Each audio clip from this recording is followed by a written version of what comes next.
काय झालं? कंटाळलास? खूप त्रास होतोय म्हणून हे सर्व सोडून कुठेतरी लांब निघून जावंसं वाटतंय ना? जरा थांब. तुझ्याबरोबर जेवढं वाईट व्हायचं होतं तेवढं होऊन गेलंय. आता येतील सुखाचे दिवस. लवकरच तुझ्या आयुष्यात सोन्यासारखे दिवस येतील. सगळं काही मनासारखं होईल. तुला भविष्याची चिंता खूप सतावत असते ना? आम्ही सर्व जाणतो. तुझा हात आम्ही पकडलाय. तुझं आणि कुटुंबाचं कोणीही वाईट करू शकणार नाही. अरे मायबाप मानतोस ना आम्हाला? मग तुला पैशांची गरज होती, आम्हाला सांगायचं ना? कोणापुढे हात पसरू नकोस.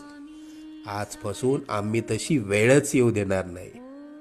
लवकरच मनात असलेली इच्छा पूर्ण होईल. येशील ना पेढे घेऊन अक्कलकोटला? निश्चिंत राहा.